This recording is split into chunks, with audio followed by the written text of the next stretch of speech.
Hey guys, welcome to Pixelated Talk. And on today, we have one of the most amazing pastry chef in the world, right? One of the winners of the World Pastry Cup. With us today, Chef Loon. Welcome to the show. Welcome to Pixelated Talk. Hi guys, nice to meet you all. Chef, could you give us a bit of introduction of yourself to those that may not be familiar with you yet? My name is Loon. So I'm come from Muar, Johor, and currently I'm working in Kuala Lumpur in APCM Malaysia, which is Academy of Pastry and Culinary Arts Malaysia. And also I own an online shop called Onshonte Patisserie. And also like what Herman introduced earlier, that I'm the World Pastry Champion for 2019. All right. Great. Good to have you here. So actually, I have one question for you, right? Where did your passion come from? Sorry, one more time. Where did your passion come from? My passion come from, it's quite easy because I do what I like. So I would say I'm quite lucky because the hobbies that I have or the things that I like, I can use it to sustain my life. So I don't think have to say I have a lot of patience towards like my life or whatever, but I do like to do pastry and something with art. So this is something I like to do. So then it becomes a passion. Just very natural things, Yeah, very interesting, right? Because I saw on some website that you actually wanted to be a chef since young, right? But that's quite rare, considered in Malaysia, Asian society. So, did your passion started from young actually? Like you wanted to be this person in this culinary world? Actually, during very young time, I would say during the high school. I cannot say during the high school, yeah. I like to cook, okay, but then it's not like really cooks something that very difficult or something that need to see from recipes. So I'm not that deep. It's not like that, okay. So I'm like any kids I'm in Malaysia, 17 years old. After the high school, I don't really know what I want to do. So because my family, I think my mom and dad, right, they are quite, they don't worry too much on what I want to do because they don't interfere too much, and also they don't worry, they are not worried about me too much on going to do something which is not good or going to, in negative side. So no one really tell me or really guide me on, okay, what you're gonna do in your future. So that is very common for during my generation. So after high school, I'm actually studying hotel management. I'm not studying pastry. I'm not studying culinary arts. So after study 2 years, because I'm only taking a diploma.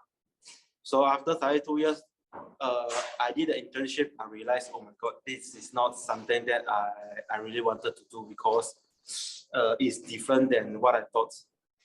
So afterwards, the lucky part is I got a chance to do my internship in pastry kitchen, because when you study hotel management, you got a chance to transfer around different departments. So when I goes into a pastry kitchen, I realized, hey, this might be something I like to do, because I like something with arts. So in pastry, I would say it's one of the department that can really shows something about artistic. On the same time, also, I like to eat or to cook or whatever. So in pastry, I think it fulfills both points. Then, I joined into this line. So the lucky part, I'm really lucky on this part, which is the things I joined the very beginning. Maybe I didn't think too much about the future, but in the end, it gave me quite some achievement, at least for myself. So you think that actually hotel management, right, brought you to where you are here right now, right? Like change your perspective on how you do pastry, like how you got into this entire world. Mm, how to say that? I would say, actually, I don't really have much ambition one. In the beginning of my career, right? I was thinking, my target is to become a chef de partie, which is like almost like a supervisor position. Okay. Then when because I joined this line around 20 years old, and 3 to 4 years after, when I'm around 24 years old, I already reached that target. So I'm the kind of people very realistic that I'm not giving myself a lot of I will say the target that I set right usually is not that far away. But I'm the good part is I always achieve it slightly earlier than what I thought. So once I got my first target, then I go for next one and next one. But of course, to be World Pastry Champion, this is a little bit different. I'm not saying this is my target, but I will say this is the dream. I will say as long as you are a pastry chef, right? No matter where you work in Europe, in Malaysia, or in Singapore, or in other part, if there's a chance to go into this competition, World Pastry Cup, is already the dreams. So I got these dreams during 2013. Then to become a champion is another kind of dream that I can't even say it's a target because it's too far. You know, it's very far from. I don't think too much. I can't think so much because with my characteristic, is too far away from what who I'm supposed to be. But the lucky part is with the help of the team, because this competition is not alone. It's a team of 3 plus a manager. So we got a very good chemistry between 3 of us, and we grown together. So in the end, we got the dreams. So this is a bit different for myself, because maybe for some people, I think it's always good to have a dream. So we need to work hard on it, but also I think we have to differentiate between dreams and targets because it's 2 different things. So well, that is my experience that I can share. Here I can see you got a very positive mentality towards your craft, right? But I don't know because you have this ongoing have positive personality in this kind of industry, right? What's your first experience like in the World Pastry Cup? You still remember your first ever one? My first experience. You mean okay? I got to know this competition during let me think. I think my 5th year in this industry, like around when I'm 25 years old, then I start to know there is this kind of competition. Okay, because if today if I was born in Europe, it's different because if you join into a pastry line, you know this is the biggest competition. But in Asia, it's different because in Asia, well, when you join into the hotel or when you join into a cake show, you might not even know actually there's a competition. Not even an international competition, but you don't even know in the like in Malaysia, we have a food and hotelier Malaysia. In Singapore, we have a food and hotelier Asia. So we don't even know about this kind of things. But during my, I think 3rd years for my career, I realized, okay, there is a local competition, so I participate. Then 5th year of my career, I realized, oh, actually there is a World Cup for pastry. But that is just I know, but doesn't mean I joined the national team. So, but the good part, I got into a national team when I think 5th or 6th years of my career, which is 2012. And 2013 is the first time I go for World Cup to participate. I think it's the best experience and also the worst experience because you see, 2019 we got world champion, right? But in between there's 2017, 2015, and 2013. 2013 is the first time, and the part that are responsible, because this competition is actually we have 10 hours, okay, we have to create everything from scratch. So if you see from a picture, right, we have a display at the foot, everything we have to do it within 10 hours and present it. So 2013, because we are lack of experience, the part that are responsible, which is sugar display, fall apart. Totally crashed. During, I remember 9 hours, 50 minutes like that. During the time we want to present out. So actually, if you want to see, right, there is still video in YouTube because it's a live stream. So they keep the video there. So that is the first experience, but I can't say there's only worst experience, because on the same time it brings a lot of the positive part in my career. Of course, it's difficult. The whole year after 2013, right, I have a trauma, I have a phobia. Every time I want to build a display, right, I will think about that. And I think it's the lowest part in my career. But the good part is I realized I got a lot of friends and buddies around me who support me to go through this period. And afterwards, that's the reason 2015, we got number 4 in the world. Then 2017, I didn't participate, but I lead the team as a manager. Then 2019, well, it's like everyone know we got the world champion. So it's not something that it comes suddenly. It takes time. Yeah. I see. But isn't 10 hours very short for the whole display? 10 hours, isn't it very short? Sorry, one more time. Isn't 10 hours a very short time for a sugar display? It is. That's why in this competition, right, it's not just skill, but it's about organizing as well. So it's not a competition that, okay, next week is competition, then we start to design by this week. No, it's a competition that usually a team takes minimum 3 months to a year to prepare. Usually the team who have more experience, right, usually we take 6 months to 9 months to prepare. Because we have to fully utilize every second inside these 10 hours. Because even you have money, you can't buy the time.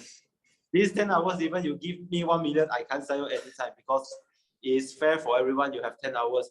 The moment every minute you exceed the 10 hours, right, then you have to deduct the mark depending on the minutes.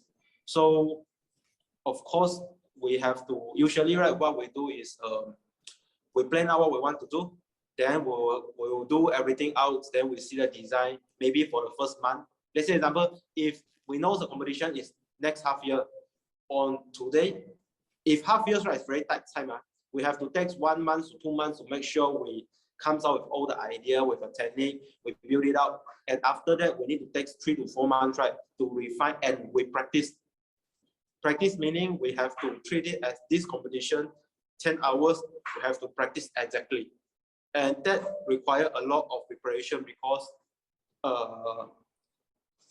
10 hours is easy to get. Every day we have 10 hours, but before we go into these 10 hours, right, we can prepare certain, like let's say example, ingredients we can pre-scale. Otherwise, if you scale live, you waste all your time. The rules is you have to do everything on scratch, but you can pre-scale everything, and also you can prepare some small things to arrange it properly. So everything is about organizing. So usually the maximum we can do 1 week is to practice twice. We can practice twice in a week when we want to practice properly. According to the competition standard, because we have to set up a kitchen, arrange the kitchen, and get equipment, everything set up properly. Then only we start practice. Otherwise, right, imagine you practice at the first kitchen, there's equipment, second kitchen don't have equipment, third kitchen have equipment, you cannot utilize that 10 hours. But that is based on experience, which is we don't have for the first year. I see. Competition is like this.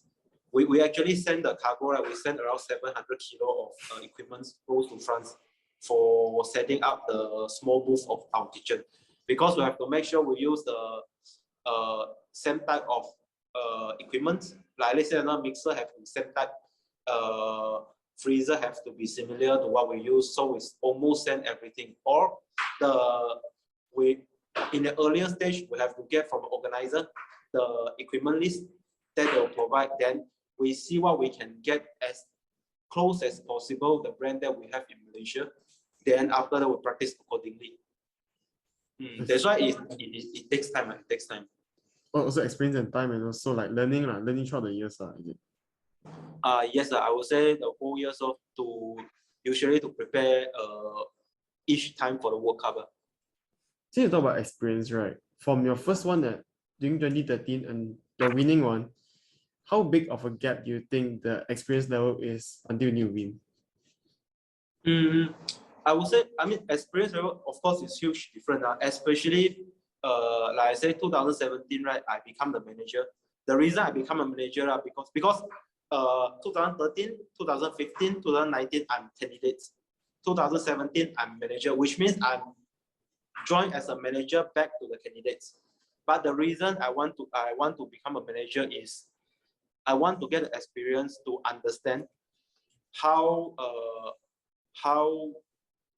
a person can judge, because of this competition considered one of the most recognized and also most fair competition. The reason is each judge, right, is coming from the manager of each country. So today, if I'm the manager, I will become the judge for the remaining 21 countries, because it's a competition of 22 countries. You think it very simple, it's almost like the football World Cup. You have to compete in your region first, region countries. Then after, if you won, or if you are top four country in that region, you join to the final. So the one you see from Facebook or whatever what we want is on the final. But actually we did I don't say pre-selection, but we call it as Asia Pastry Cup in Singapore. Singapore is the organizer for the Asia region. So from 2013, well, we are considered quite new. Then after that, we have a lot of experience for 2015, because we have the base already. And I will say the 2015 actually it surprised more people if compared to 2019. Because 2013 we are number 14 due to the, but even as incident didn't happen, if the incident didn't happen, I think we can maximum get number 8 or 9 only. Yeah, because we don't have experience, we don't know which one to focus. But 2015 is the year that a lot of people got to know about us, this group of people or this team of people from Malaysia, because they are surprised that country never been in top 10 before suddenly becomes number 4. It comes out from nowhere. Then of course 2019 is a little bit different, because to be in top 5 and to be in champion, I mean, it's totally different kind of it's not the same standard, but it's a phrase that it's not just because of experience, but also it's about mindsets. Because when you compete in the final, right, it might not be all the judges they are experienced enough to judge you, which means because there's 22 countries come over, I mean, in the final to compete, right? But some of the judges might not be that experienced. So, or I mean, for flavor wise, right, it's quite depending on individual. So some people like a bit more sour, some people like a little bit more sweeter side. So each countries, right, have to build their name throughout the years. So that's why from first until now, there's no country suddenly can become champion from nowhere. You have to build the name of the country slowly to make people understand this is a strong country. And that is the experience that we have also. Because yeah, that is very important. But you mentioned about, like, the sculpture falling and 9 hour 50 minutes something, and then you need to go back on 2015, and they got this like a bit of phobia. Isn't it like a mountain? You need to climb up, and then you scared, and then you need to go through this path again. Definitely it is. Definitely it is. Imagine you climb to a mountain which is quite high, suddenly you fell. But yeah, I mean, you fell, but you are not dead yet. But you have to start everything again. And also, I mean, of course, because after this, you're scared of height. You every step you climb, you know, oh my God, it's quite scary. I would say something like that because don't have experience, then we carry a lot of expectation to France because that I remember 2013. Maybe we are not that experienced, but we are quite creative. For I would say that people look at us. I mean, the expectation from Malaysia is quite high when they look at us. So we go there also quite. We see ourselves with quite high expectation, but because we are still young. One is because we are still young and we are not that experienced and we don't know how big is this world. I would say at the time, I would say myself, I'm thinking myself are quite good. But that's why I said 2013 is the worst time, but the other side also, it brings a lot of help for my future because I know that, okay, I'm actually, maybe I'm not that bad, but there's a lot of rooms for me to improve even until today.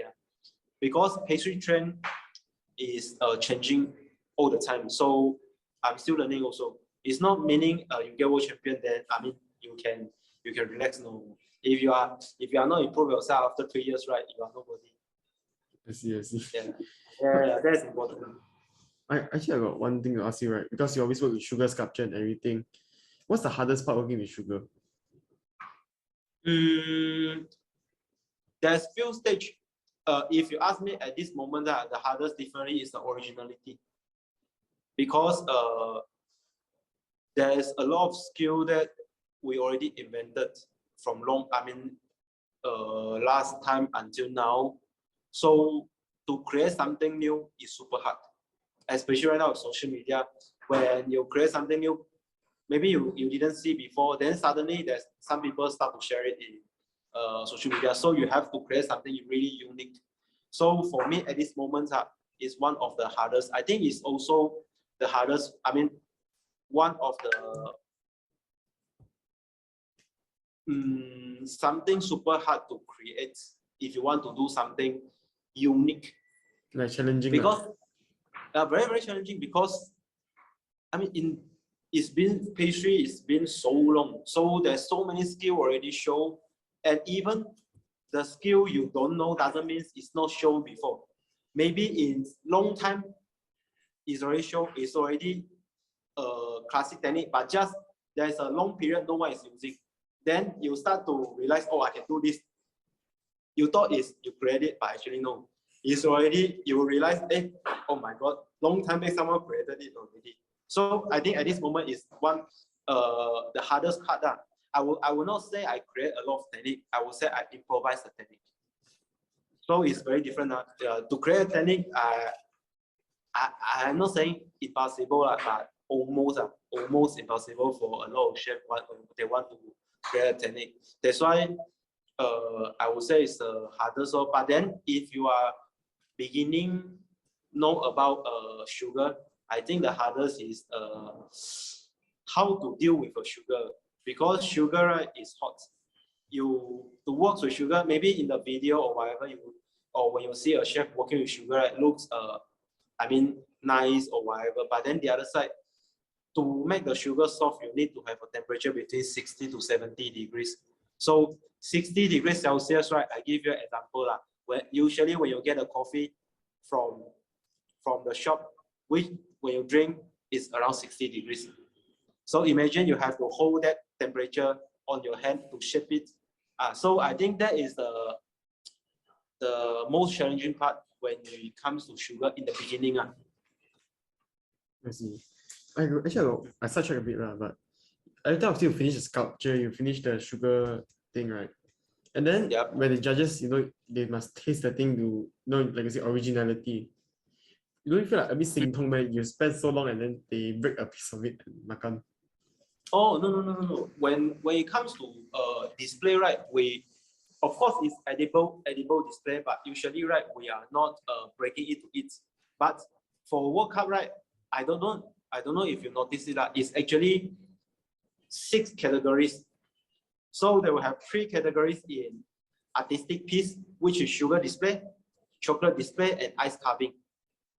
Okay, then there is another 3 categories is food, which is chocolate desserts, plated desserts, and ice cream desserts. And when you see picture, you only saw the artistic piece. But if you notice that when we put everything together, right, the dessert also is presented together with the artistic piece. And the one we taste is on the food itself. We don't taste the sugar, but it's edible. Of course, if you wanted to taste, it's possible. Only thing is same. Everyone tastes the same. Just that one is just to showcase our skill. That's the reason. The mark for the display or the showpiece, right, is not that high actually. It looks a lot, right? But then actually the mark is only carry between 25 to 30% of overall. So it's actually quite low. But why want to try to get every mark? Sorry? Yeah. So the part which is taking the highest marking usually is for the food part. I see. You mentioned a bit about the trend, right? The trend keep changing, right? Right now at this current moment, right? What is the trend? This a bit about what's the trend right now? I would say it's like fusion, which is of course the first thing is people start to eat healthier. So they look for sustainable and also plant-based items. So I mean vegan, but it's not a must to be like totally vegan. But Asia, we like to eat something less sweet if compared to Europe. But you're surprised that European right now also eating some. They are not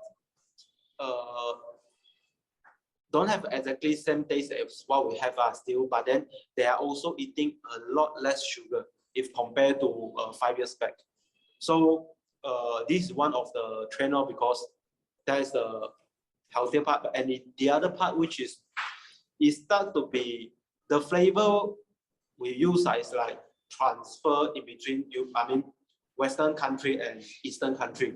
So I give you an example. Before we talk about French pastry, we always use the Western flavor, like let's example berries, raspberry, strawberry, or rhubarb or what, like chestnuts. But now it's a bit different because a lot of European chefs start to use like pandan leaf, lemongrass, also palm sugar or gula melaka. So this is something that I see it as a trend. I mean, it's like a culture exchange. So, well, I think at the moment the trend will be always these two parts when it comes to food. But for artistic parts, so artistic part is a little bit different because there's no trend. It's always about something new people never did before, and also when you see that particular piece of display, you have to think, how this person do it? Because when you work in this line for long, right? Usually when you have experience and if you work with display for a long time, right? Usually this chef they create something, then when we see from picture, right, we can roughly get the similar piece. We can do it almost the same. But there are some time when someone create it, then you will realize, oh my God, how did this guy think about it and how did they do it? Then that is something different. So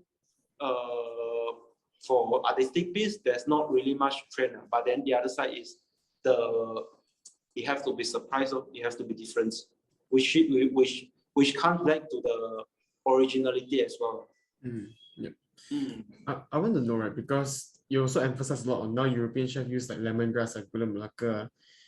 For you as a Malaysian and more of the Asian community, right? How hard is it to incorporate local flavors? Because I'm sure you got your onde onde stuff, onde onde cake and stuff right now, and shante.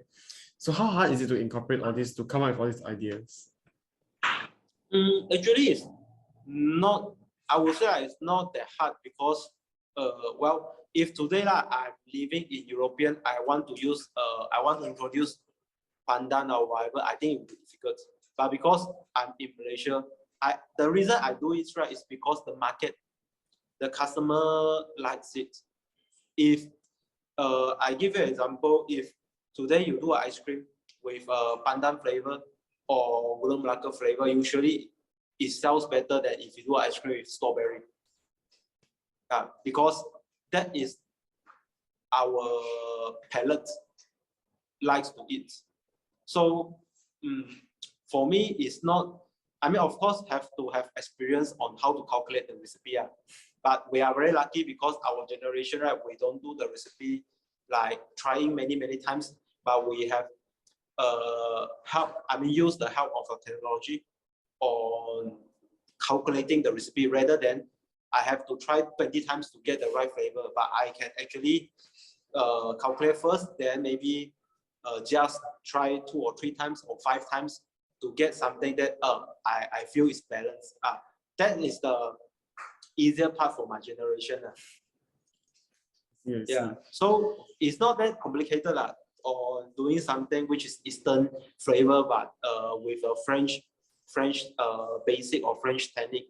But I would say right now the culture is changing, so I mean it blends well quite easily. I see. I want to know, right? Because we are in this, as you know, you're in Malaysia right now, you're Malaysian, and this Malaysian food industry, right? This entire place, how much do you think it needs to grow to reach a point where, let's say in Europe?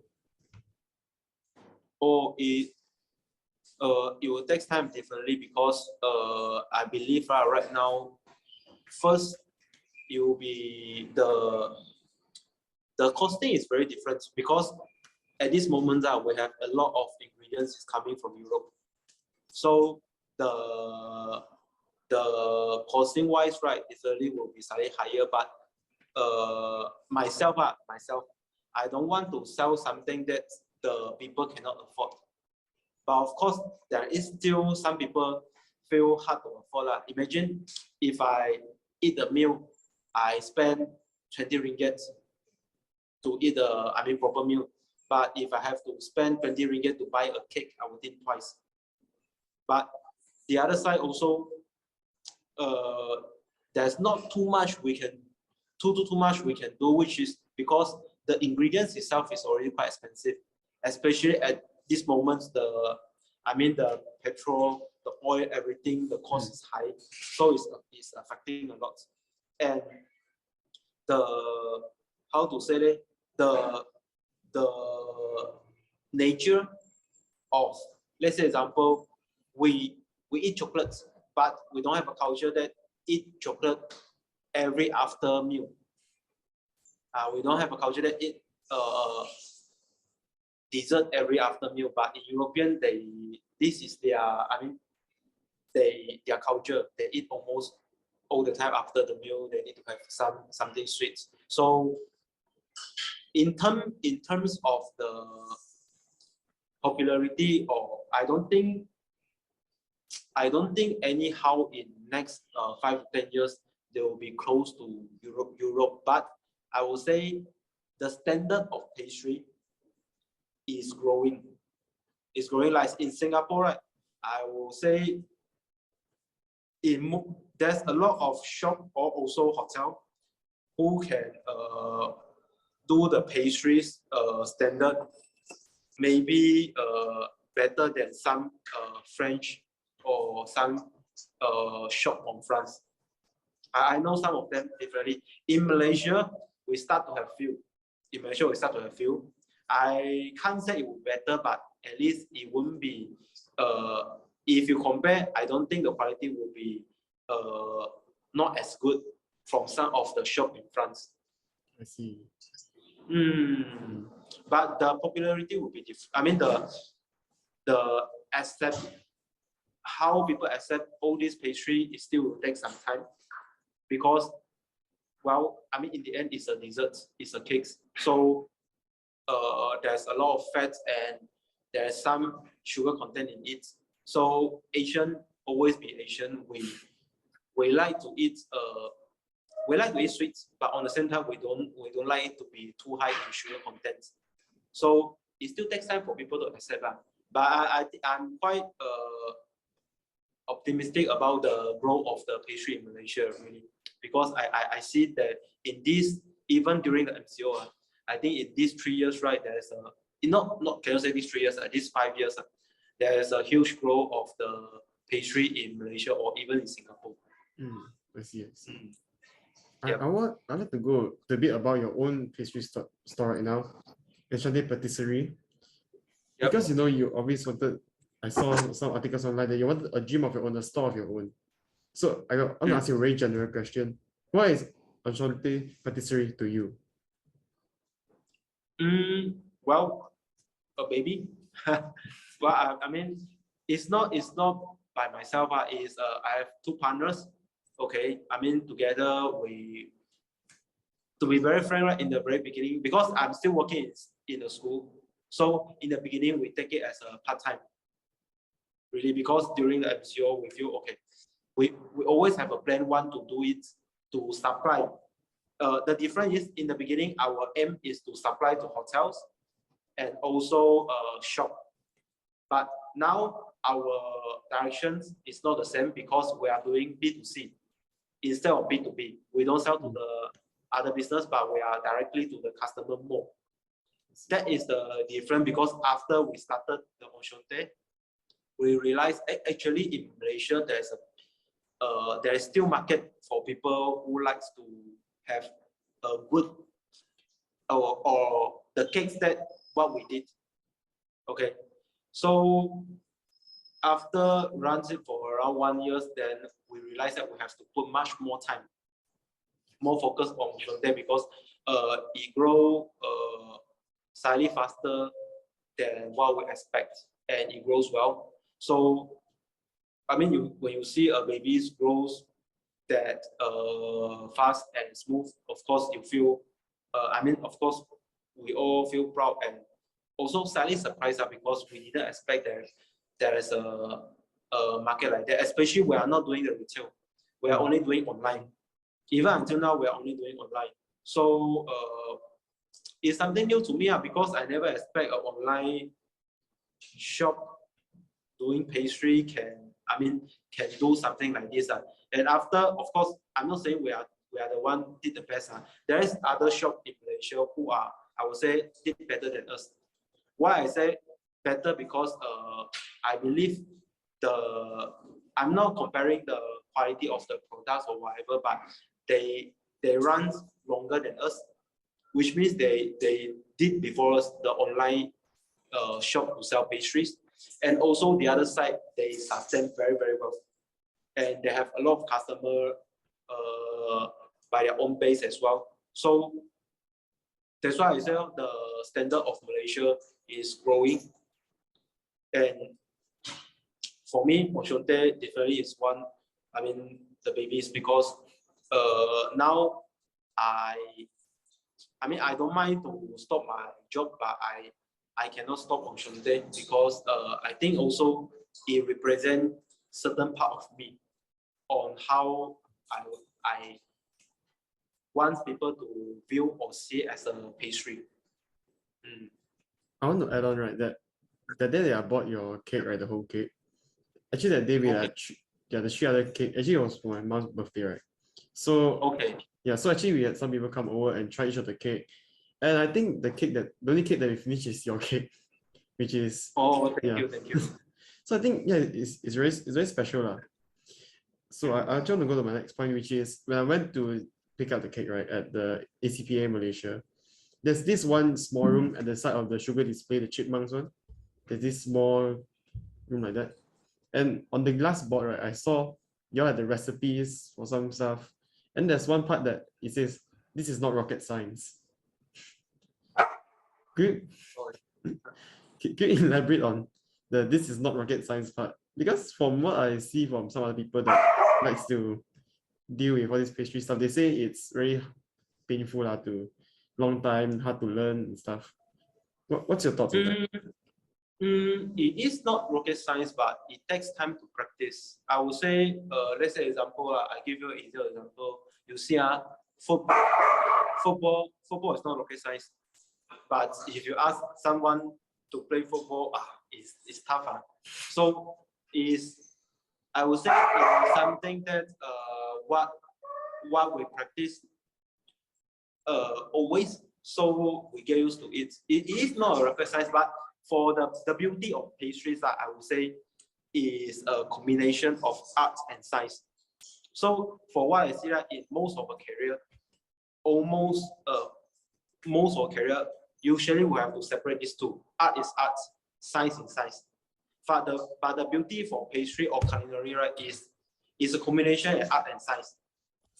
So we have to calculate something, we have to understand the chemical reaction between the ingredients, but on the same time, we can use the artistic view on how does it work and how does it present in the end. So if you really have patience on this, right, you automatically learn and know about these things because you wanted to know. Okay, so science part, of course, it's not rocket science. If you compare to what doctor have to study, we are a piece of cake. Okay, but if you say it's easy to study, it's not that difficult, but it needs time because beside theory, you still have to also master the skill for practical. I see. That's why it's a mix. So it's tough, yes, it's tough because it's not something that you do in 3 years, then you can become somebody. Usually, you have to take more than 5 years to start to know more than the surface. I got one last question for you, and I think this a bit special maybe to you yourself. And if you're talking to your younger self, right, back in Moa and stuff, what would you tell yourself? What would you do? Anything different? What would you tell yourself? Anything that you would change? The things I will tell myself is you need to have a dream because this is what I like during my younger time. You need to have a direction and dreams that you think a little bit more for your future because I would say actually I always consider myself very lucky because I don't know if there's one more chance I have to live. I mean I have to live life again, right? I can achieve or I can be today who I am or not because I got into this line and really fall in love with this career is no plan at all. It's just by nature, due to my characteristic, I got into and the environment that I have during that time, I go into this. Right now, who I am today, but because of that, if I see myself again, I would definitely ask him to plan properly. You need to know what you want, and also if you knows your dream, go for it. Because you might fail. You might not doing very well in the beginning, or you might get. You might be very lucky. You might be unlucky. People maybe see what you do. Maybe they didn't notice who you are. No problem. But if you have you know about your dream, right? You have to continue to do it because I believe not only me, I believe anyone. If you focus on what you do, then I won't say definitely will success, but at least your own self, right, will rely on what you do. Because for what I said actually, right, most of the people think they are not success, not because they are not success or whatever. It's just I feel like they are not focused enough. Because a lot of people, when they haven't reached the maximum of their own capability, they change. I see, I see. I think this is very interesting coming from you. And I think that's the end of today's show. I think it's very special to have you here. And it's really nice to have you to talk about your experience and stuff. And well, of course, I would like to thank you for being here once again. And that's the end of today's show. And thank you for taking your time out of your busy schedule. It's great having you here. And for those listeners out there, you can stream us now on Spotify, Apple Podcasts, Google Podcasts, and YouTube as well. If you want to see us, you can stream us on YouTube. You can DM me on my Instagram, Herman_Pang, and anything else. So if you're listening this, hope you have a great day, a great night, or whenever you're listening this to. Bye-bye. All right. Thanks a lot. Bye.